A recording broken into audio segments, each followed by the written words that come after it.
Mums ir ļoti īpašs pasūtījums motosportistiem. Tika izdomāti, ka būs šādas tie kuloniņi. Tā kā tie ir bērni, bišķiņ pastāstīšu par konstruktīvajām lietām. Ir avers ar kluba logo, un tad aizmugurē goda biedrs, numurs, ar kuru startē šis sportists, un arī uzvārds, un arī cik ilgi ir klubā. Drusciņi par pašu kulonu. Šīs te daļas atstāju, te ir melnināta apakša, ir uzraksti, ir izcēlts, un šī te aversa reversa daļa ir faktiski nospodrināta un uztaisīta tāda drusciņi iematēta.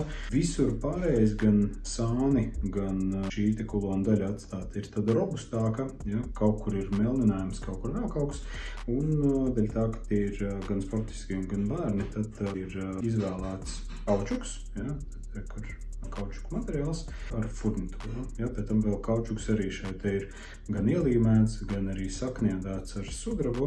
Visi ir sudraba furnitūra, tā lai viegli varētu atvērt un pielikt, un tā lai nevarētu braucot, vai ikdienā, vai vēl kaut kā, tad tik vienkārši noraut nost. Šāda rotu izgatavošana mums aizņēma bišķi vairāk kā mēnesi. It kā te nekas sarežģīts nav, un tas lielākais process ir saskaņošanas process kā tāds ar klientu, bet tā kā šeit ir gan furnitūra, gan daudzi sīkumi, kurus mēs ietveram, paskatīsimies, kā kalpos, cik labs tas būs, cik kārsts tas būs, tas ir viss.